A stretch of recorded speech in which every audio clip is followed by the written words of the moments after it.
Good evening, everyone. Welcome to Swartz Talking Sports. I'm your host, L. Steven Swartz. You can call me Les. No cowboy hat tonight, so no Bucky Goldstein jokes out there. You know who you are. This one, it's all about the big one Sunday, the Super Bowl. Super Bowl 59, or as we like to say, LIX in Roman numerals. It's the Kansas City Chiefs, two-time defending champs, against the Philadelphia Eagles. And to help break down tonight's big game, we're going to have two special guests tonight. But before we do that, everyone out there, our viewers, subscribers, hey, this is your show again tonight. Let's get the questions pumped.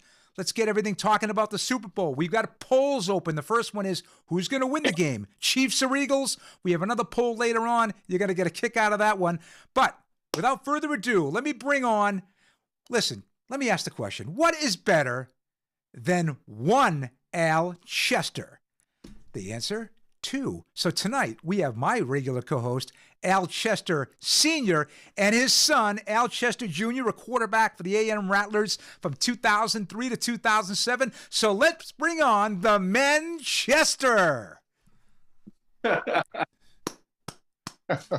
What's up, Les? How you doing, buddy?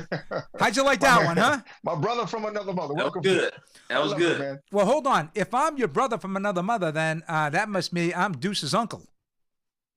Hey, that's it. Uncle Les, man. Uncle Les. I like it. I like the sound of that.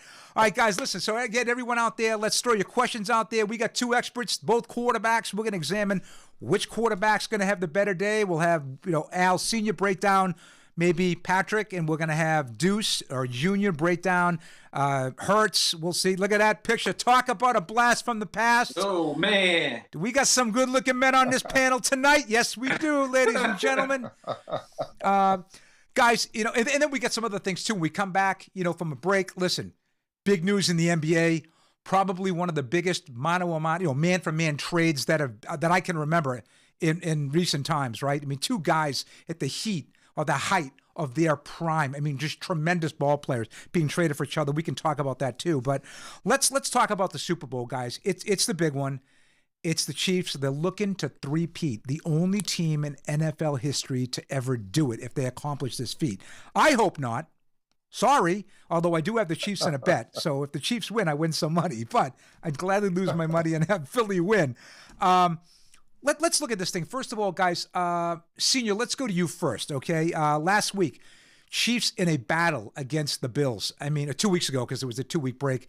Every time the Chiefs and Bills get together, it's just a crazy drama-filled ending. What did you make of that game? Did you think Buffalo had a chance to pull it out? I want to ask you the question. I know it was a tough catch, Kincaid. I know it was difficult, but he had a chance. What did you make of the game? Did you think they played Kansas City pretty good? Did they give maybe a blueprint for how Philly can maybe stay close and win it at the end? What was your take on that Buffalo-Kansas City AFC Championship game? Buffalo actually came into the game with a lot of momentum. I think the prognosticators thought that they were primed to beat KC, but I tell you what, they played a solid football game. But you can't play the Kansas City Chiefs close. You can't keep it close. You gotta keep the best player on the sideline. You beat a great team like that who has a great offense by having long sustained drives. And Josh had done a good job doing that most of the season. I mean, he had been a tremendous quarterback in terms of productivity. And then when you look at, he actually was neck and neck with Lamar for that MVP. So his leadership got them where they needed to be, but they just didn't have enough juice to make it all happen. I tell you what, Kansas City, when it's the second season, and that's the playoff, they just turn into a different ball club. And I tell you what, they did a tremendous job at winning that. Deuce, let me turn to you. You had the NFC Championship game. You had the upstart Washington. Excuse me. What was that? Whoop. Did I step on somebody? Did I step on anybody? Okay. So let me throw this question to Deuce. And this is, you had the upstart Washington Commanders. Benny likes to call them the Redskins or the Commodores. But you had Jaden Daniels. But again, these games are decided by turnovers. It looks like, they turned the ball over 4 times, in the game, which Detroit had done in the previous week 5. The first handoff of the game is a toss sweep, and Saquon runs 65 yards, and you're like, yep, that's the end of this game. So what did you make of Hurts? He made some plays in this game, played well. What do you make of Hurts, playing, I guess it was concussion protocol, but he played a pretty clean game, didn't turn it over. And their defense corralling Jaden Daniels. What did you make of the Eagles? Yeah, I think that's going to be the key. Him staying within the system. First and foremost, on the offensive side, Saquon doing his thing. You can't beat that. He's going to be one of the best to ever do it when he decides to hang his cleats up. He's like I say, on the defensive side of the ball, when you can put that pressure with that front four, that changes the whole game. And to your point, prior, I think Buffalo did kind of establish the blueprint, because if you can control the football, they controlled the football a lot of the game, but then towards the end, they didn't have that control. It's like they got away from the running game. And if Philly can do that, they're going to be successful, because I like the way they use the running game, because it starts with running, then you got the play action, making those easy throws and let your receivers do the work. And Jalen is accurate with those passes, and it gets him in a good rhythm too. So if you get him in a good rhythm, get Saquon rolling, get those front four, and control the football, they're going to be successful. Well, guys, I got to throw this back at you, Al, Senior.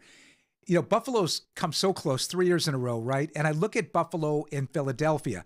Other than the quarterback position, I agree, Hurts is playing really well, but I think Josh Allen, I think, is a better quarterback. But I think Philadelphia has the better offensive line than Buffalo. They have more weapons outside. They got the better running back. They've got the number 1 defense in the NFL. They got a stout defensive line with Jalen Carter, just unbelievable. The one thing, and I want to ask you, can Patrick Mahomes exploit this, is the Eagles are playing with 2 rookies in the defensive backfield. You've got Cooper DeJean, who's now a safety, and you got Mitchell, the kid, Quinyon Mitchell, they both played fantastic football this year. But because they're rookies in a big game situation, do you think Mahomes will exploit that?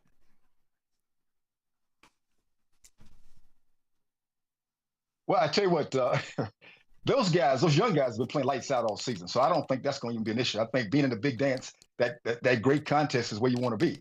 But when you talk about the Philadelphia Eagles, they are actually, like you mentioned, they're built to beat Kansas City. They got the offensive line. They got the best running back in the league. They got great receivers outside. They got a nice tight end. They got Jalen Hurts. He's blue-collar quarterback, but he throws an accurate ball like Albert talked about. He throws an accurate deep ball as well. And but on defense, that defensive line, man, they play lights out on defense. Now, if they can contain Mahomes and make him be a true pocket quarterback, I think they're going to be in good shape. If Kansas City comes up and plays an 8-man front and make Jalen throw the football, I think they're going to be in trouble because I think the receivers that he has, you got Brown and you got the kid from Alabama, the tight end, he can throw the ball deep. And I think because he's accurate, he's going to be successful. So I think Jalen's going to have to be successful with his pre-snap read to see what's going to be available, put him in the best play at that particular time and take advantage of the offense. Again, 9-play drives, 10-play drives, keep Mahomes on the sideline, eat the clock up with the running game. Saquon at any time can break and go to the house. And he runs just as hard in the third and fourth quarter as he does in the first and second quarter. They're going to be tough to beat. They've got the script to beat these guys. Well, Deuce, let me ask you this. You've got Mahomes, and we all know about Mahomes' magic, right? He might play a pedestrian game for 3 quarters, but on the last 2 drives of the game, if they have to put the game away, if they have to score or drive for a field goal, he always makes the play, right? What makes him more dangerous, his arm or his ability to elude the rush and get it with his legs late in the game? I mean, he's a very underrated runner. He can take off and he gets you that first down that'll break the defense's back. I mean, is that going to be something that Philadelphia, can they put a spy on him or somebody to kind of watch that, get him out of that situation where he gets to run and break the defense's back? What would you say Philly might do? Right. If I was Philly, I would definitely, at least in the beginning, try to see how much pressure I can get with my front 4 or, my front 7. It's almost like you kind of got to risk it because you put a spy on him that takes somebody out of coverage, So if I'm Philadelphia, I'm doing my best and I'm coaching my guys up. We got to get a lot of pressure on him. But just like you said, unfortunately, I mean, he's going to make a 40, 50-yard run like Lamar. No, but he's going to get that 7, 8, maybe even 12 yards for first down. That's going to just keep the drive going. So that's going to be pretty difficult to do. But I mean, it's, as a former quarterback, or still a quarterback, I mean, I remember having spies, and you usually do that with your more mobile quarterbacks, but he's that special kind of tweener, because he's got you see him back there working. I mean, they have him dialed up just like Brady did, but then at the same time, he can break out the pocket and get those 8, 10 yards, and it just makes it very, very difficult to stop. So the key, I think, is just going to be that front 4. If they show him and kind of slow him down early, they got a good shot. But I don't think I wanted coverage, though. Well, the green light is not working, Al, so I can't tell if we've got comments or questions. So I'm going to turn it over to Joni, and I think we have a few. So let's have Joni, our amazing chat girl, throw a few out at us. Okay. Hello, everyone. So, yes, we do have some comments. Okay. Thomas Calder. Battle of defensive coordinators, and Spagnoli has had great success, especially when he has 2 weeks to prepare. Oh, very, very, very smart there, Tom. I like that take. Okay. Jerry Amatrano, Barkley start off running, and the Chiefs will have to readjust the defense. I think that's a really good point by Jerry right there, because one of the strengths in Kansas City's both offensive and defensive game plans is their ability to adjust on the fly. They're really good. If they give up something early in a first drive or whatever, they seem to adjust and take away the other team's best thing. And that, in this case, is probably going to be Barkley, guys. So I like that take by 2 of our callers or our viewers right now. We got any more? We do, yes. Keep them coming, guys. Come on, keep them coming. Barry Smith says Eagles have the most to gain. Mike Miller says the Eagles have Fangio. Oh yeah, that's the defense coordinator, Nick Fangio, right? Fangio. Yeah. I think Fangio is a great defensive coordinator. They have the number 1 defense, but I don't know, guys. I'm not a Kansas City fan, but it's just Mahomes. You got to step on his neck, and you got to beat him. You cannot give him what. I mean, Buffalo had it down with, 23 seconds to go a couple years ago when he drove him down for the winning field goal with 23 seconds to go, right? I mean, Leslie Frazier, what were you doing playing prevent defense? But what else you got there, Joni? Okay, Eric Mayer. Mitchell and Dijon both in the first round. Best 2 corners in the draft. Eagles have owned the draft last 2 years. That's a good point right there. The Eagles have done incredible drafting. I think they got 4 Georgia players on the defense. Eric is actually in an airport right now waiting to take off, so I'm glad he was able to jump on. Guys, let's tackle a couple of these comments. We did address the rookies there and stuff like that, but let's talk about some of the Eagles defensively. Let's go to you, Deuce. A lot of Georgia guys on that defense, right? They got Jordan Davis. They got Jalen Carter. I think it's Nolan Smith, the defensive end, who's been really, really good, and they lost Nakobe Dean, who was a Georgia guy as well. What do you like for some of these draft picks? Devontae Smith out of Alabama, Goddard, the kid out of North Dakota State. They got some players. Yeah, and I mean, especially coming from Georgia and from the South between Georgia and definitely Alabama. Yeah. I mean, they, just like you said, I mean, they have done a great job. Hats off to the GM. Putting that together, and then just everything being in line. I mean, that's what a great organization looks like. And I mean, I'm not trying to throw shade to the organization down here in Jacksonville, but we could definitely take some tips from how they put that thing together. I mean, because you just saw them just stack them and stack them and stack them. I mean, you can't say enough about them. I mean, you got some, if not Pro Bowlers, all pros, man, and they're young. They're young and they're hungry. But that comment I was going to make when they were talking about different coordinators, you got to give hats off to Andy Reid too, man. I mean, he has them dialed up. I mean, he's like the mad scientist. I mean, I call him the walrus scientist because he's so big. He put that card over his mouth, and he's just. I mean, you could just see it. I mean, and it's as a player, as someone who breaks down football. I mean, it's just a joy. It's just a joy to watch. And then you have somebody like a Mahomes because you compare him to the Bradys. And I even, switch sports. You compare him to like the Michael Phelps. They always know how to do just enough to win. I mean, you look at those games. Even Jordan, you look at the way he won those games, but he took those games and they were, won, a game 6 in the last second by a point or 2 points. I mean, those great ones just know how to do it. And it's just a privilege to watch, especially after, the GOAT retired a couple of years ago. It's just somebody walked in and filled those shoes, and it's his time. See, he's a winner. Al, let me go to you. Great players. Yeah. Let me go to you, Senior, real quick. Let me say this. Yeah. Great players aren't great all the time. They're great when they need to be, and that's what Mahomes is. Which makes him the ultimate winner, right? He's a winner. Yeah, it is. Al, let me ask you this, because Deuce brought up the point Andy Reid, who is now, if they win this thing, you got to look at Andy Reid as being one of the top 3 or 4 coaches of all time. I mean, not only was he done with Kansas City, but Philadelphia before that as an offensive coordinator with Green Bay. I mean, the guy's been unbelievable, right? My question, Sirianni and Reid, who wins that matchup right there with the 2 weeks to prepare? Al Chester Sr., I'm putting you on the spot. Who are you putting your chips on right there?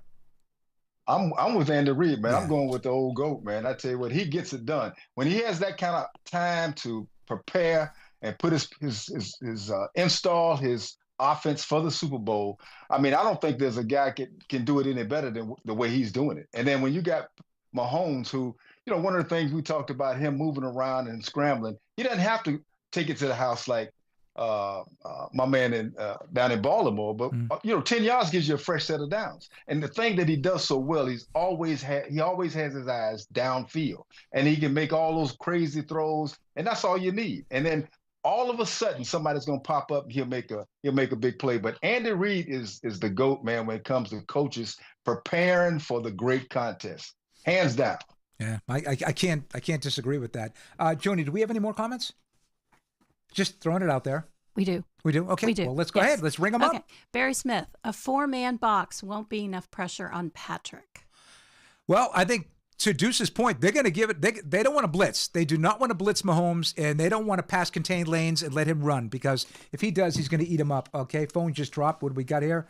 What do we got? It's okay. Okay. Jeff Sturgis, Mahomes and the coaching may have it won. What do you think about the Taylor Swift effect? Okay, let's talk about the Taylor Swift effect. By the way, Jeff Sturgis calling all the way from Florida in Orlando, a high school buddy of mine. We nicknamed him Studley. He knows why. All right, Al, both of you guys, the Taylor Swift effect. Is it real?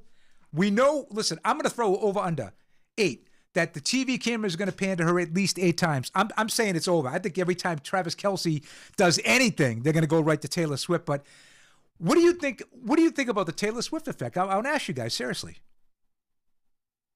Okay. I'll take it first. Chris. I mean, when you look at her numbers, her concert numbers, I know. I mean, it's insane. I want to say she might have earned like $1 billion when she was on this last tour. I know. So, I mean, Taylor Swift brings a lot of aura, to say the least, man. She seems to be a good luck charm too, because everything she touches, man, turns to gold. So, it's funny how they do that, because every time they score a touchdown, I think the camera goes to her because they got her in the box celebrating, and then after they win, she goes on the field with Kelce, man. I mean, it's crazy. I mean, that Taylor Swift mania, man, between her and Beyonce, I mean, it is insane. Okay, this is me, and this is Taylor Swift. Okay, I have the greatest. No, guys, I have the greatest marketing ploy of all time. Kelce comes out, and 87 on the back, it says Swift. Let's just play it as Travis Swift for the night. I guarantee you, within a month, they'd sell 1 billion jerseys. You know they would. Every girl under the age of 19 would buy one. Come on, right?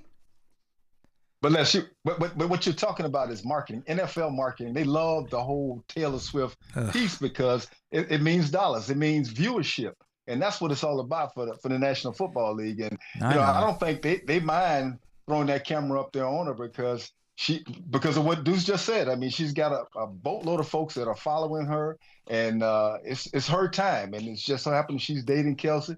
And you're going to see that probably. If you said 8 times, I'm going to go 5 times the first half, 5 times the second half. Easy. Okay, down. Senior's taking the over. Deuce, you over or under 8? Oh, man, I'm going with you, man. I'm going with the under. All right. Maybe Kelce will be shut out. I mean, he didn't have a great game against Buffalo. They did a pretty good job. I think he had 2 catches for like 19 yards in that game. Any other questions or comments? Yes. Yes. Rob says, do you think there is any validity to the theory that the refs give KC an advantage? I believe it's true. But Edward Musman also says, will penalties make a difference? Seems that KC has an advantage on penalties. Okay, guys, these are just, we talked about this before the show. These are just comments from, Rob, who just asked that question, but in funny kind of things. But do the refs wear the Chiefs' pajamas under their uniforms? Do the refs get autographed Mahomes shirts in his ceremony before the game? Are the refs actually on the Chiefs' payroll, or is it under the table? Do the refs get bonuses for the Chiefs offseason? These are all viewers of the show. Listen, I know it's a conspiracy theory and all that, but the bottom line is, guys, it seems to be that they get these calls. In that last game against Buffalo, there was definitive proof that Xavier Worthy, the ball hit the ground. Al, we talked about it, Senior. It hit the ground. Everyone saw it. How did the people in the booth not see this in the review if we all saw it? Come on, guys. Well, when the human element's involved, there's going to be errors. And then when you're winning, folks always try to find a reason or reasons not for you to win or give you some type of advantage. But, I mean, there have been some questionable calls throughout the whole season. It's perpetuated when, obviously, Kansas City plays. Everybody's going to have their eyes on that. I saw something early this morning on SportsCenter. They were talking about that.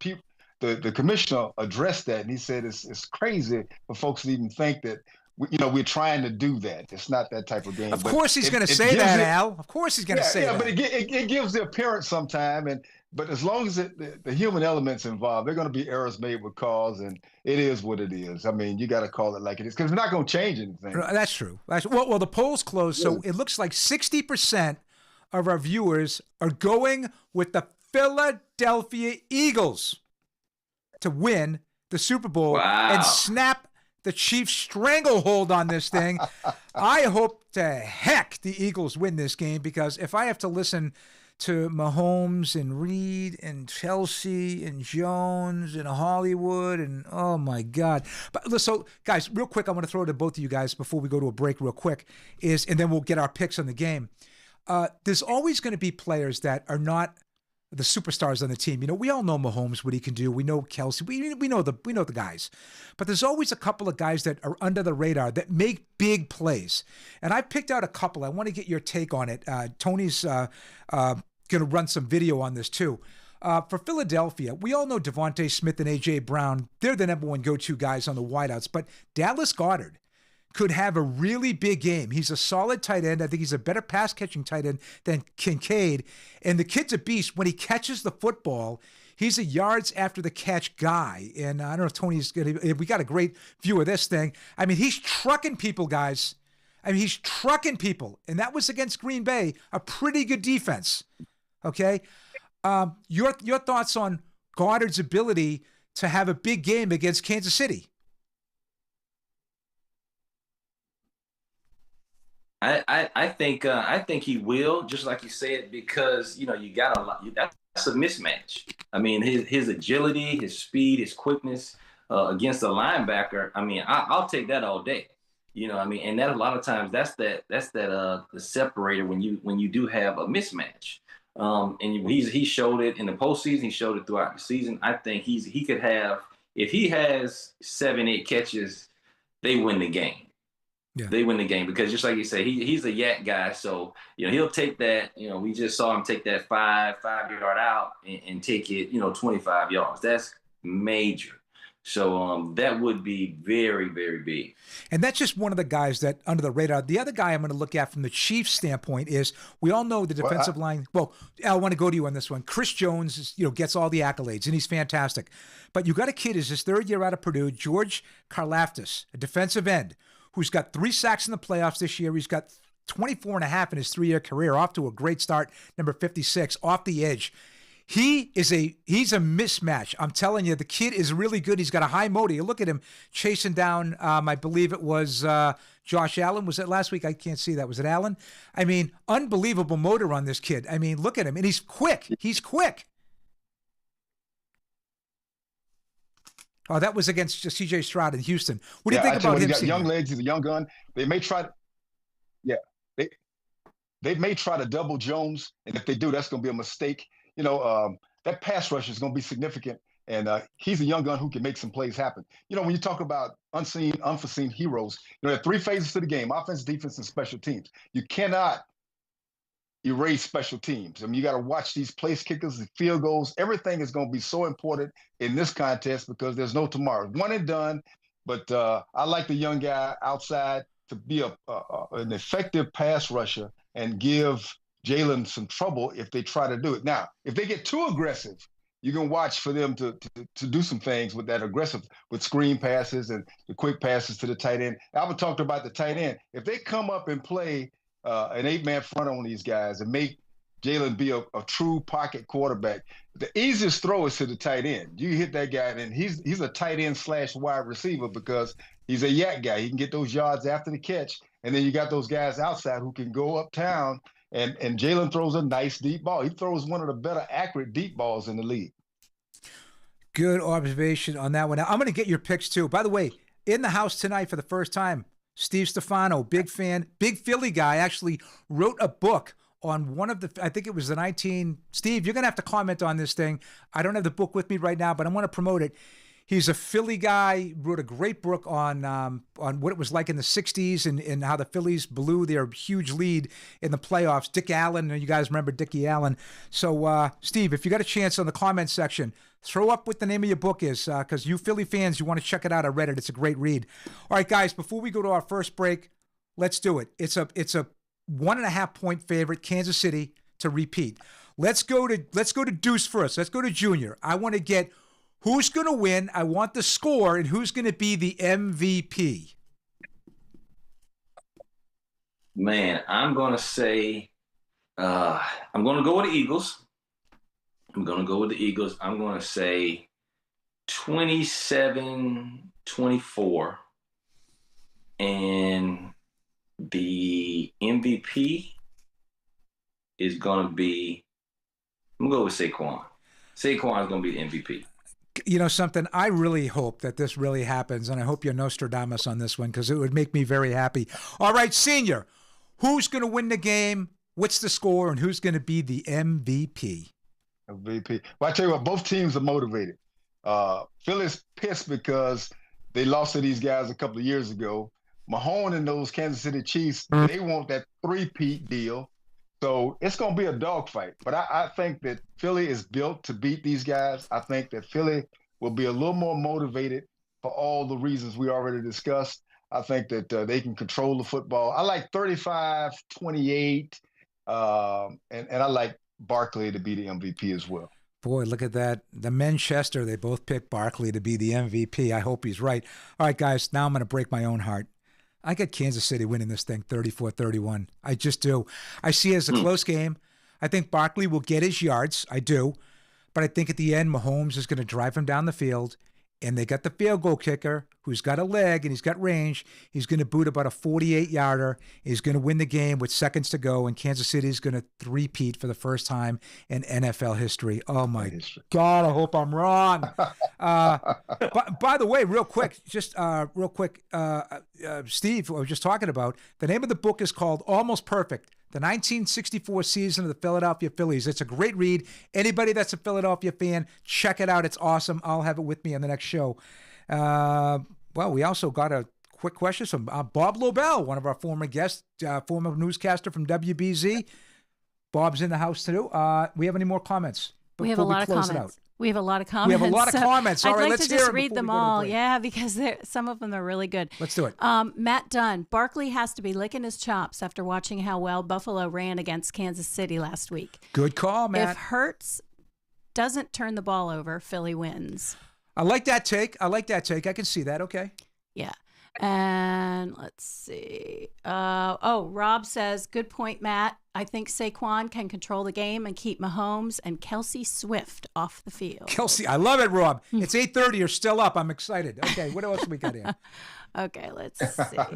Hold on. Get a lot of comments today here. We do.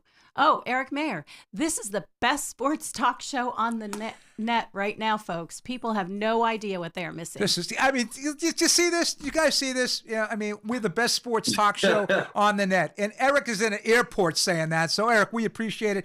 Big Vikings fan. Hey, guys, real quick. What are the Vikings going to do? Are they going to trade Sam Darnold? Are they going to sign him? What's going on? I want to get Deuce's take. Is Darnold coming back, or he's gone and J.J. McCarthy's the quarterback next year? Oh man, I think they bring Sam back one more time. Whoa. Okay. All right. I think they can bring. I think try one more time. Because these quarterbacks. I don't believe in rushing quarterbacks. Every now and again, you get a few special guys you can throw right there in the mix. But I like bringing Sam back one more time. And I mean, if not just for the competition of it all. I'm thinking, Senior, I thought he had a remarkable year, but unfortunately he played his two worst games. The last two games we saw him, he kind of threw up all over himself and might have cost him something. But if they bring him back, they're going to have to pay $30-40 million for this guy for 1 year. What do you think?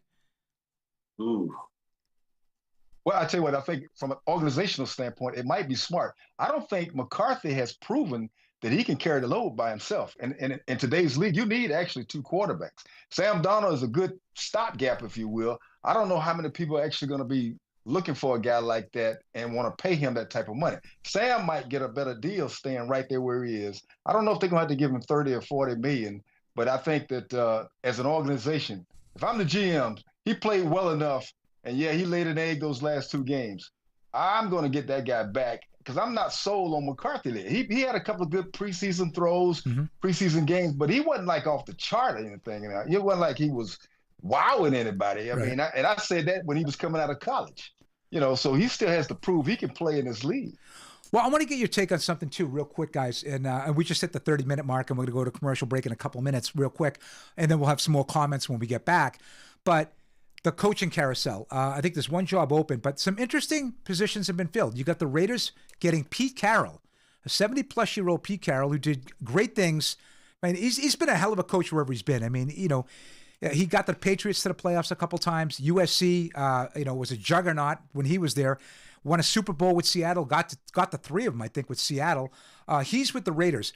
What about a landing spot for Darnold with the Raiders? Or there's rumors that Marcus Mariota potentially could go to the Raiders because Chip Kelly's now the new OC there. My God, look at Ohio State. They lost all their coordinators. What's going on over there, right? Jacksonville, you guys are right there. Are you guys happy with that Jaguar hire? Come on, Senior, tell me. Are you happy with who the Jaguars picked? Well, I tell you what, man, the guy looks so animated to me. He looks like a cartoon character. I hope he's a great head football coach. Now, he had one great year as an offensive coordinator. Apparently did real well. He got Baker Mayfield throwing the ball around. I think he was well over 4,000 yards this year. Had a great offense. They lost in the playoffs. He has never been a head coach before. And I find that to be very interesting. But from and if an organization like the Jaguars, they need, you want your head guy to be an image guy to me. I mean, when he walks in the building, you got to know that he's somebody. I don't know who the hell he is, but he's somebody. This guy comes in and he wears a suit like a pair of pajamas, man. I tell you what. But we'll find out. We'll find out what he's made out of real quick. And they got Boselli in the organization now, so I don't want to judge a book by its cover, but I mean, image to me is everything, and he doesn't have a whole lot of traction in terms of proof that he can be a head coach. He can probably call the plays and do a good job with that, but I don't. Can you run the organization? Can you can you carry the whole team on your shoulders, being as animated as he looks? Deuce, I'm going to ask you this question. You got the Detroit Lions, who had the #1 seed. Unfortunately, Jared Goff picked the worst time to have his worst game of the year. They lose both offensive and defensive coordinators. They lost Glenn to the Jets, and they lost Ben Johnson to Chicago. Do they take a step back next year, or do they just pick up where they left off? I don't think they'll be quite as successful as they were this year, next year. But you still got a lot of that same team chemistry coming back. You got some guys that's hungry. Now, are they going to be, how they were last? I don't think so, but I think they're still geared up and loaded to make a solid run, a better run. All right, well, guys, we're going to be back in a couple minutes. We've got a lot more questions, comments. We're going to talk a little NBA. Please, everyone out there, your comments, your questions, let us know. You guys want to talk about anything? We'll talk about anything. So we'll do that right after this. It's tax time, and the tax ladies of Shiloh are ready to serve your tax needs. Since 2011, the tax ladies have been voted Best of Brunswick for tax preparation. We are here to help new arrivals to the area, and we are experts in multi-state returns. Every return is reviewed to make sure you get all the credits and deductions you deserve. Open all year, we also provide bookkeeping and payroll services. Trust the experts. Come to the tax ladies. Welcome back to Swartz Talking Sports. I'm your host, L. Steven Swartz, but you can call me Les. Tonight, we've got our co-host and a very special guest. We got Al Chester Sr. We call him the Rattler, former national championship quarterback with the 1978 Florida A&M Rattlers and voice of the Rattlers basketball and football broadcast with Melvin Beal and his son, Al Chester II, quarterback, the Rattlers. He was there from 2003 to 2007. Nice enough to join us tonight. A frequent viewer of the show, but he's on tonight. It won't be your last time either, Deuce. We're going to bring you back. You know that. We got some comments. We got some questions. So I'm going to throw it to Joni, and let's run some more here. Yes. So just backing up to the whole Super Bowl. Sure. Roderick Jackson, look for D.T. Carter for Philly to have a big game too. And then D.T. Carter, okay. D.T. Carter. And then Gary McNeil said he reminds me of Gronk. Oh, Goddard he's talking about, probably. Oh, I think. D.T. Carter. Yeah, probably Goddard reminds me of Gronk. Oh, okay. Yeah, I don't know. Gary, I got to tell you, he definitely trucked that Green Bay DB, but man, when Gronk was on, I don't know if there's anybody I wouldn't want to try to tackle that guy. What else we got, Joni? Jerry Amatrano, the Chiefs are excellent on picking up on the mismatches. They don't wait.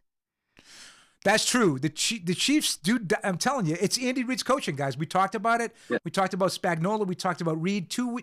I think that's the thing. I know you guys both picked Philly, but the one thing that really has me hesitant about taking the Eagles is that 2 weeks. I just think that as a head coach, I think Sirianni's a nice head coach. I think Reed's a lot better. Fangio's a heck of a defensive coordinator, has been for a long time, but so isn't Spagnuolo. Listen, he did it with the Giants. He stopped the Patriots when they were like unbelievable on offense, and he did. He took the Giants to a Super Bowl, and that was based on that defensive performance against the Pats. What else we got? Oh shoot! Hold on, I got this. We got so many comments. It's so difficult to read all these things. No, hold on. I have to answer the polling question before I can go see the comments. We got a second poll out there, by the way. It came up and I couldn't. Well, no, we got a second polling question out there, which is everyone out there sick of the Peyton and Eli Manning commercials? All right. If we don't have 100% on this thing, we got problems. Listen, guys, I thought it was cute. It was funny the first 1,000 times I saw them, okay? All right, there we are right there. Enough is enough, okay? Tony, you can throw that up there, right? Enough is enough. This is my little segment called Enough is Enough. I'm tired of seeing this, guys. We had to see Peyton Manning play quarterback at Tennessee, and then he went to the Indianapolis Colts, and he played for 100 years. And then he went to the Denver Broncos, and what did he win, a Super Bowl? He hurt his neck. He threw 8 passes for the game. Yeah, he didn't do anything. Von Miller won that Super Bowl, by the way. And then his brother, whose whole career hinges on beating the Patriots twice. Okay? I mean, give me a freaking break. Do we need to see these guys anymore? Enough is enough. I don't want to see any. Guys, let's hear it from you guys. Aren't you a little sick of seeing the Mannings? And by the way, if anybody out there bets on these two nitwits kicking field goals, give me your money. I can spend it better for you, okay? I mean, guys, are you guys a little sick of this whole thing? I mean, come on, really? I mean, yeah, we are. I mean, I am for sure. But you know, again, it's like that. The Manning, man, that's like the football royalty, man. That's family football. But I have had my overdose of the Mannings. But I mean, I guess it's leading up to Eli looking at opportunity to get into the Pro Football Hall of Fame. So I can kind of see how the agents and whoever's kind of pushing that, because okay, he's keeping you in front of the camera. And that's something that, me and Dad talk about all the time. Like, is he really a Hall of Famer? Is he not really a Hall of Famer? But, it's a popularity contest. So, seeing him a lot, this and that, they feel it probably helped his chances. He played 2 great games in the Super Bowl. Really, that is his calling card, right? He did. He beat the Patriots, undefeated season. Let's face it wasn't a great pass to Tyree. The guy makes the great helmet catch. My God, Pats fans would be like, lamenting that day forever. And then, he beats the Patriots in 2011, with a great sideline pass to Mario Manningham, gets the 2 feet down and they end up going on and winning. But, Al, I don't think he's a Hall of Famer. If you look at his stats, he's won 2 Super Bowls. But guess what? I mean, Trent Dilfer won a Super Bowl. Brad Johnson won a Super Bowl. I mean, really? Come on. What do you think? Yeah, Eli is a regular.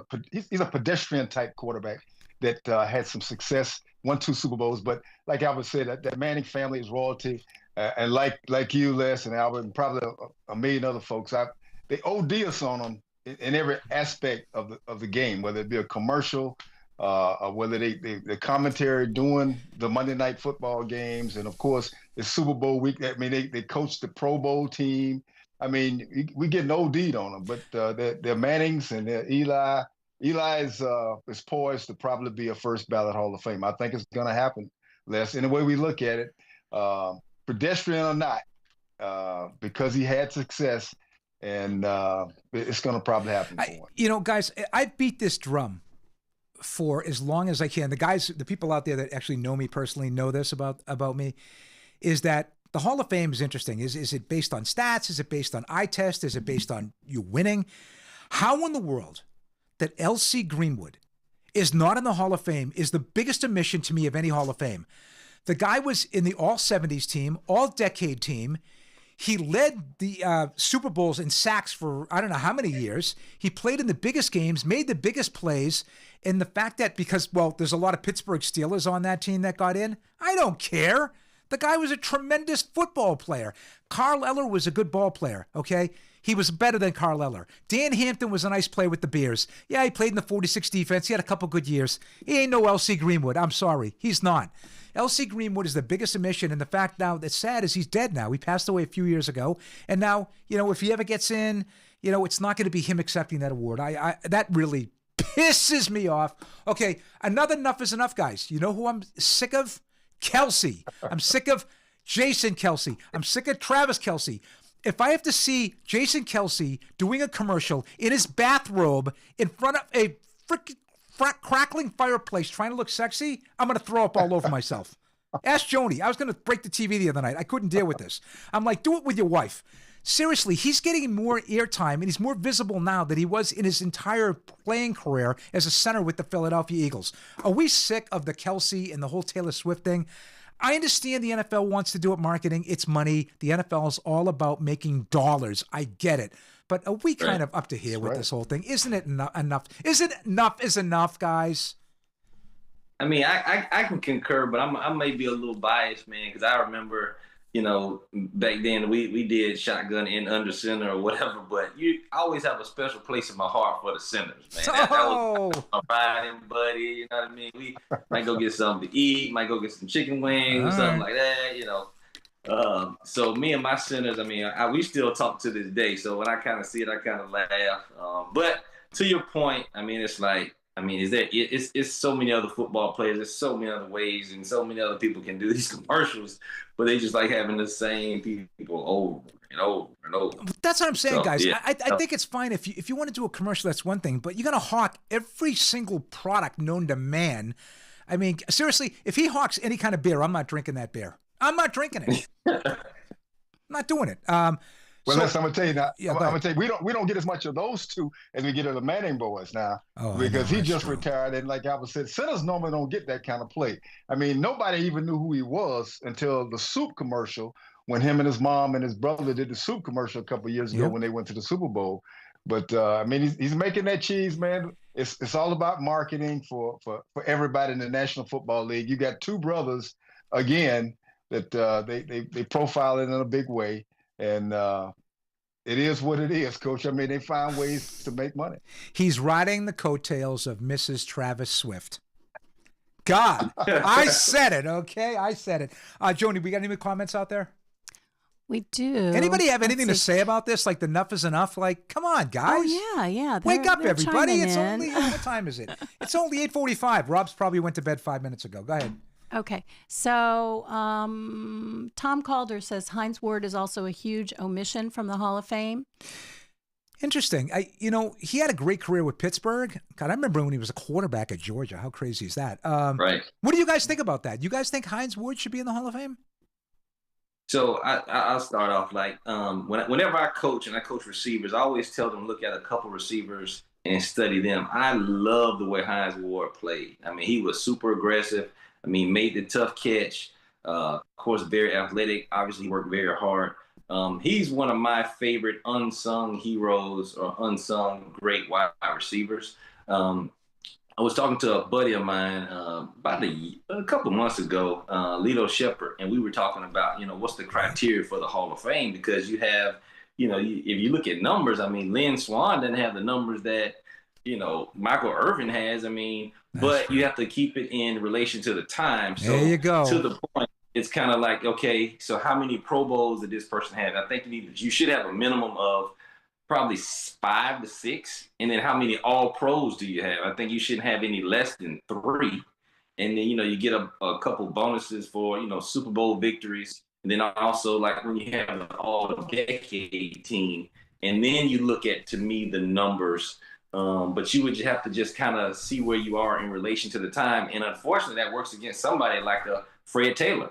Not to be jumping all around, but I mean, I think Fred was a great running back, but he was just in the era when, you had LT, you had the Bush, you had these guys that played in much bigger markets. But just going back to Hines, because I'm a Hines Ward fan, I'm going to be biased and say yes. But I don't think he gets in. Yeah, guys, Deuce, you brought up a really good point. People would bring up Lynn Swann and say, well, look at the stats. And I go, but you got to look at the Pittsburgh offense back then. Terry Bradshaw was throwing 25, 26 times a game. I mean, I look at what Lynn Swann did in the big games in the Super Bowls. Look at those amazing catches over Mark Washington. You don't remember it, but your dad does. Those graceful catches. He tiptoed down on the sidelines. He made big catches in big moments in the Super Bowl and championship games. That's why I think Lynn Swann's in, and John Stallworth as well. I think Fred Taylor deserves to be in. I think he's better than a lot of running backs that are in there right now. I'll be honest with you. They say Frank Gore. I know Frank Gore put up a lot of numbers, but if you tell me, I'm taking Fred Taylor over Frank Gore. That's just my own opinion. Real quick, the poll results. Believe it or not, 53% said they're sick of him, but 46% said, no, we like to see Peyton Manning and Eli Manning talk and wear stupid things and kick field goals and do, sharks, Maya, come on. Yeah, give me a break. Come on, no more than that. Okay, what do we got, Joni? Okay, back to the Hall of Fame. Back to the Hall of Fame. Just a couple. Mike Miller, is Trent Dilfer in the Hall of Fame? Yeah, he is. The worst quarterback to ever win a Super Bowl Hall of Fame. Guys, comments on that? I mean, he won a Super Bowl, but I mean, he had the best defense in the league. Well, Trent was fortunate enough to be on a football team but he won a Super Bowl. He got a ring, but he definitely is not a Super Bowl. I'm sorry, a Hall of Fame quarterback. Mike, I could have quarterbacked that team. He managed the offense. Yeah, he was a game manager, and he was in the right place at the right team, right time to get a ring. But definitely not a Hall of Fame quarterback. And my issue is what Albert said is, what's the criteria? The straw man / criteria for the Hall of Fame, it seems like it changes every year. It just depends. And you have to do it by era, obviously. And a lot of guys will get left out because they played in an era when they didn't throw as much and they didn't run as much, and vice versa. Now, it probably, if Fred doesn't get in this time, and I'm hoping that he does, it may be a long time before another running back. Barkley may be the next guy, and that might be 10, 12 years down the road before we see another running back in the Hall of Fame. Oh, he's getting Deuce. Frank will probably make it. Deuce, you said Lito Shepherd. Was he the defensive back, University of Florida? Yeah. Oh, man, we got to get Lito Shepherd on the show. Okay. Gotta reach out. Yeah. So, okay, what do we got? What else we got? Jerry Armatrano. Jerry. Manning family very strong in the NFL. Eli is going to the Hall of Fame. Yeah, something, Jerry, I don't personally think he belongs, but to both Al and Deuce's point, his visibility is up there. He's got the 2 Super Bowl wins over, especially beating the Patriots, who were undefeated that year, were going to be the greatest team ever. And he got it done in the last drive of the game. So, yeah, I got to say, yeah. And his last name is Manning. Listen, Archie was a heck of a quarterback in college. He got drafted by, unfortunately, the Saints. They were terrible, so he really couldn't show anything. Listen, right now they're talking about Arch Manning, who hasn't even, played hardly, is being the front runner for the Heisman next year at Texas. He hasn't even played, really. I mean, yeah. Really? I mean, let him play a little bit. Let's see what he's got. I think he's got talent. He's athletic. He's probably the most athletic Manning out of them all, although Archie could run pretty good. No question. Archie could run. But Arch looks like he could be the real deal, but I want to see it on the field. I don't want to read about it in Street and Smith, and I don't want to see it in the spring game. I want to read about that. Real quick, I want to get into a spring game thing real quick. You guys, I know, Senior, and you knew about this. Deuce, I want to see if you found out about it. Joni, go ahead. One more comment? Yeah. Oh, just one? Oh, well, we got more. Okay. Well, 48 Tom minutes Calder. in, we got more. People are awake tonight, guys. Yes, Tom Calder. Mannings and Kelsey's are all entertaining and harmless. Tom, no, they're not harmless. They're harmful. Too much Manning, too much Kelsey will cause Fred Sanford. I'm going to join you, Elizabeth, if everybody remembers that. Okay. What else we got? Jerry Almatrano. Does Kelsey retire after Super Bowl if they win, or does he come back if they lose? No, he's going to go on tour with his wife or his girlfriend for like the next 10 years. What do you guys think? I saw an interview with him the other day. He said he wanted to play at least 3 more years. Yeah, I just don't know if Kansas City will support that. They probably will. His route running is all read routes. I mean, so him and Mahomes got something special going on, but he can't run like he used to. He still can be a force, though. Yeah. But he said he wanted to play 3 more years. I saw that interview the other day. All right, good. So we're stuck on 3 more years of seeing number 87 run around. Okay, what else we got there, Joni? Okay, TVJ says, hello. I'm sick of watching the Chiefs in the Super Bowl. Go Lions. TBJ, 100%. As much as, Joni's a Washington fan, so we sat. It's the only game I watched from beginning to end was the Washington-Detroit game. I was rooting for the Lions because Patrick Malarkey, scout with the Lions, a friend of the show. I spoke with him the Thursday before. Guys, it would have been great if the Lions played the Bills because it would have been a first-time winner. I mean, I just think that I think you would have got a massive audience for that Bills-Lions game. I really do. I think that would have blown it up. I think people are kind of sick of. You're still going to get an audience, and people are going to tune in for the commercials. And speaking of commercials, we got our very own Wilmington, a UNCW, University of North Carolina Wilmington kid, won $1 million by creating a commercial, a Doritos commercial that is going to be aired in the Super Bowl. Pretty amazing stuff. Got $1 million for it. Joni showed it to me before we went on the show tonight, and it's pretty good. You guys are going to get a kick out of this. It's a pretty good commercial. So I'm excited for him, and hopefully maybe he's got a future in this thing. What else we got? Let's see. Well, Tech for Fun has a question for Deuce, actually, and it's kind of off topic, but that's okay. It's a good question. What does Al's son think the number one issue is with young athletes? Ooh. Well. Oh, that is a great question. Because coming off of coaching high school football since leaving college, the number one issue is, it's so much. Like, they do everything for social media. If it's not posted, it doesn't matter. It doesn't count. They get caught up in that too much, I think. But it's their world that they live in. So everything is always on Instagram or on Snap or something. They get caught up on that too much, trying to be stars too early and not understanding that it's a process. Like, it's not a process. Like, you go work out, you post it now, okay, I'm all this and all that. Like, it's years and years of build up in that. But that Instagram and social media and that instant gratification that they're seeking, and that doesn't happen. Kobe, MJ, Tom, all those. We're talking about athletes that spend hours and days and hours in the gym working out, and I just see a lot of these kids wanting that instant gratification and thinking because they post a video and you got 200 likes, like, you're the man now. So that's I see that as being the biggest problem. And guys, real quick before we go to another comment out there, I don't know if anybody saw this out there, and I'd love to get the viewers' take on this. The big, huge thing now is about transfer portal out there. There's, what did Al say? Over 5,000 people in the portal right now. But the University of Nebraska announced last week, their head coach, Matt Rule, said that we're not going to be playing a spring game, which normally attracts 60,000 people. It's a money-making thing for Nebraska because they don't want other coaches to watch the Big Ten Network and poach their players.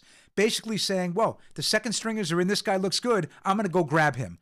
So that's how paranoid this whole thing has gotten, where he's going to shut down a spring practice so other coaches will not poach his players. This thing is out of effing control. Guys, we got to get a lid on this thing because it's the Wild West run amok at this point. This is crazy. Did you ever think it would get to this? Well, I tell you what, it's a different. I was going to say I did because, again, you have a situation where there's not really rules set up when it's the Wild Wild West. You got a school like SMU. I hear they pay every player like $40,000 no matter what. And then you got, different schools, Miami, University of Florida, whoever, throwing out these large sums. And, it's just, it's crazy. Like, how do you control that? I hear colleges now, they're hiring, front office folks from the NFL to come, do the salary cap, manage the money, and manage these players. Something's going to need to change. I think something's going to need to change fast because it's just too much. There's no loyalty with who would think you would leave one school to go play for the rival? Who would be a Gator one year and then go be a Bulldog the next year, or however. But then at the same time, you're seeing players get opportunity that during my time probably wouldn't have got it because if you transfer, you got to sit out a year, right? Or you got to transfer down in order to play right away. But these kids, they're bouncing around. But I don't know how you fix that unless you sign into a contract and say, hey, you can't leave for 2 years. It's got to get to that point. Yeah, guys, listen, I'm all for, like, if a kid is recruited and he's there 2 years, he redshirts, he's there another year, he doesn't get a chance to play, and his eligibility is running out, I'm all for it. Hey, go play somewhere else. But the fact of the matter is right now, it's just I'm starting, I'm really good, I put up great numbers, and then another school grabs me and they're paying me more money. Then I put up good numbers there. Then another school pays me more money. I leave there and go there. Come on. It's not about what it was. It's not about just getting playing time. It's about everybody wants to make money. Okay, we all want to make money, guys, but it's getting to the point where it's a gun for hire. It's a gun for hire is what it is. And now it's happening with coaches too. Right? I mean, you got look at Ohio State. Knowles, the defensive coordinator, and he's got a hat on that says Ohio State sucks. The guy was the defensive coordinator on Ohio State's national championship team. He goes to Penn State, and now he's like, Ohio State sucks. Really? That's what you're putting out there? He's throwing the finger up. Hey, but you know what, Les? The thing about it, the college football, the whole college athletics has changed, and there are really no guardrails up like Al was talking about to prevent some of this stuff. But you know, as a coach, you got to be a unique personality, because whether you have success or you don't have success, after the end of your season, you got to recruit your own team to stay. I know. Just like what you were talking about with the Nebraska guy, he doesn't even want to showcase his team doing spring ball because he doesn't want anybody to come stealing some of his players. I mean, it's so much parity across the league now. SEC used to be the top dog, but you know that thing is kind of leveled out a little bit, and it's crazy. It's hard to imagine where it's going and how it's going to end and how they're going to contain it, because everybody's chasing the bag. And guys, winning takes care of everything. Nobody's talking about graduation. Nobody's talking about education, how important that is anymore. Everybody's chasing the bag at every level. Guys, it's a Big Ten world, and we're all living in it right now. Real quick, I want to get to the NBA real quick, because there was a massive trade that sent ripples, shockwaves, to the point where LeBron James is eating dinner at night, finds out in New York about the trade. Luka Doncic doesn't know anything about it. But the Mavericks traded 25-year-old Luka Doncic, basically man-to-man. I know there were some other players that were thrown into the deal, but it was really Doncic goes to the Lakers. For Anthony Davis, he goes to Dallas. Let's get the people's take out there if anybody has any comments on the trade, whether it favors the Lakers or it favors the Mavs. I want to go to Deuce first. Who got the better of this trade in the short term, and who's going to get a better of the trade in a long term? Let me ask you that, Deuce. Well, it depends on the big man's attitude going to Dallas, because you know, while Luka can fill it up. To me, you know, when you look at the balance of the game, you got to play offense and defense. I mean, does he give you any rebounds? Does he give you any steals? Does he give? I mean, he is just like he's an assassin. But outside of that, I mean, I like total players. You know, I mean, because even Steph can give you some assists every now and again. I mean, he can do some other things, but I mean, Luke is he's just a pure shooter. And if Anthony Davis can, you know, kind of get himself together, I mean, he can control the game down in the paint and, you know, play good defense, get the rebounds. Those are the things that's going to push you over the edge. I mean, everybody likes the long ball, the long threes and all this stuff now, all these points and stuff. But the just like with the football, I mean, this game is won the trenches. I mean, do you want a Dennis Rodman or do you want a Luka? Like, I want a Dennis Rodman, not saying that, you know, big man is, you know, Anthony Edwards. I mean, not Anthony Edwards, but big man is a rebounder, but not like Rodman. But I want a Rodman, you know what I mean? That's going to win you that's going to win you the basketball game. And I just don't think Luka's going to do that. So I think Dallas got the better of the trade. Al, Lakers or Dallas, who got the better of the trade? Well, I tell you what, I think the key to it is going to be who stays healthy. Luka, you know, got in trouble. I think he likes to eat Krispy Kreme donuts. AD is getting old. He's getting up in age. I mean, he's getting older now. So can he play a whole season? You know, all these guys talk about load management. They don't play a whole season. And I mean, you wouldn't hear Michael Jordan or Magic Johnson, Isaiah and them talking about that. They ready to play.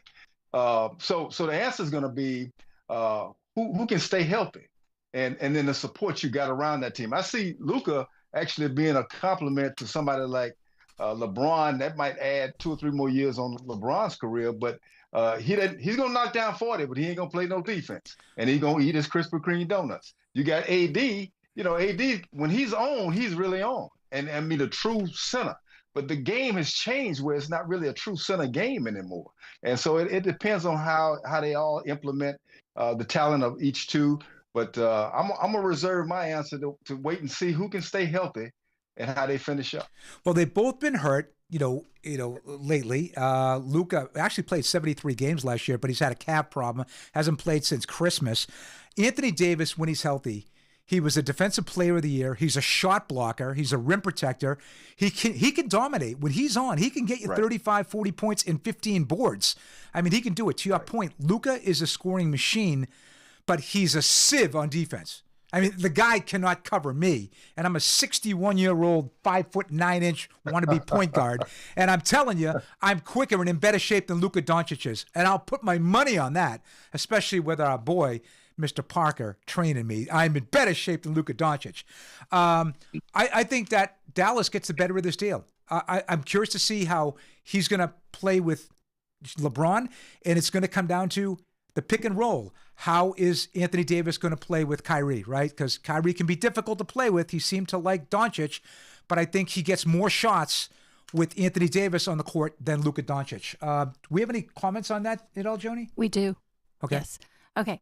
Tom Calder, LA won the trade unless Luka doesn't put on another 50 pounds. Well, then he better stay away from those Krispy Kremes, okay?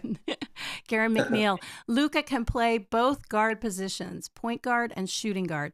Very high basketball IQ and has great shot selection. Wait a second, that was from Gary McNeil? Gary McNeil. Gary, you are like blowing my mind here. Man, you should be on like ESPN's NBA Tonight with that. That was a pretty astute observation, my friend. Okay, what else we got?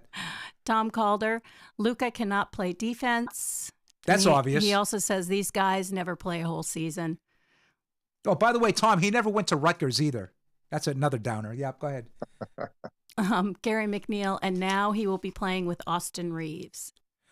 Man, I can't believe Gary's pulling on Austin Reeves, who's actually a really good three-point shooter. He might have been the Lakers' third best player, to be honest with you right now.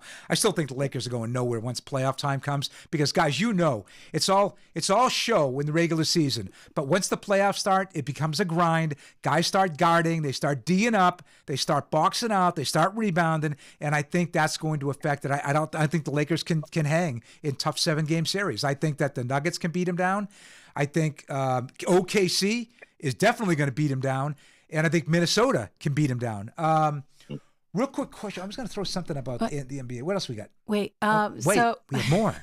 We have more. Right? We're an hour and 2 minutes into the show, and people are still awake. I'm shocked. Okay. Well, Tom Calder also pointed out Butler was just traded to the Warriors and signed a $121 million extension. So the Warriors have the Butler problem, so good luck to Golden State. They have to deal with that guy. Real quick, guys, just your take on this thing, on the All-Star game. Love Steph Curry, love this whole career. Why in the world is he an all-star? He's having a crap year. Why is Devin Booker not starting over him? Can you explain this to me? I know. It's a Lifetime Achievement Award. No, it's not. It's the all-star game this year. Devin Booker right now is having a better year than Steph Curry. I mean, can we talk about this? Yeah, but it's Steph Curry though. But he's not having a all-star year.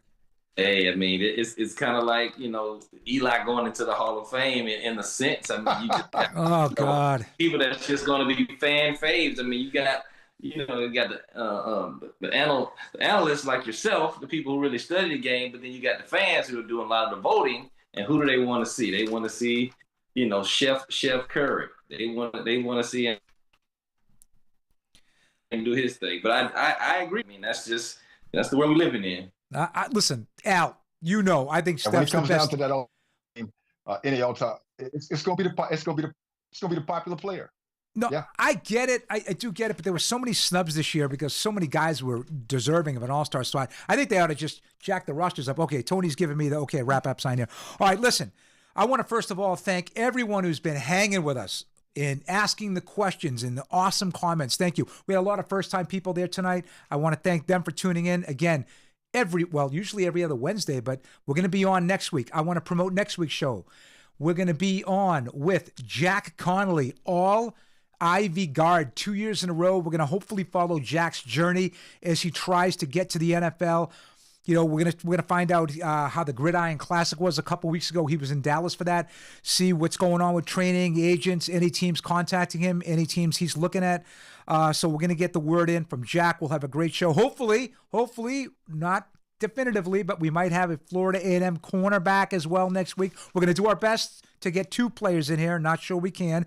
And to honor Black History Month, the 29th of February, we're going to have Chris Martins, former producer for ESPN SportsCenter, ESPN Classic. He also produced Baseball Tonight, did a lot of things. He authored some books on Satchel Paige, on I believe it was Jackie Robinson, on Babe Ruth. So he's got some great stuff to talk about. We're going to talk Negro Leagues. We're going to talk about all that kind of stuff. He's uncovered some conspiracies about what Jackie Robinson had to endure in the 1950s to break the color barrier. So we can't wait to get Chris on. That's going to be great. So, and also the 45th anniversary at the 22nd of this month of the Team USA beating the Russians. You can check out a great interview on the Unanchored podcast with Bob Lobel and Mike Lynch. If you're from Boston, he had Mike Eruzione, scored the winning goal in the 4-3 win. Boston's own Mike Eruzione. Check that out on Unanchored Sportscast as well. So, guys, first of all, I want to thank Deuce for coming on. I know you listen to the show, but it's been awesome to have you on, and I hope you'll do it again. Oh, yeah. All right, fantastic. Al, is always a pleasure. Oh, and by the way, we forgot to throw Benny in there. The book's in Florida right now. He's got Kansas City favored at 1.5, and he takes the over with Kansas City. He takes Kansas City. He thinks it's going to be the over as well. So hopefully the book hits him straight in Florida. I want to thank everybody again for tuning in, staying up with us. Thank you very much, Joni, my amazing chat girl, for my host, co-host, Al, his son, the Deuce, and the wizard, Tony. This is L. Steven Swartz. We'll see you next Wednesday at 8 p.m. Have a great week, everyone.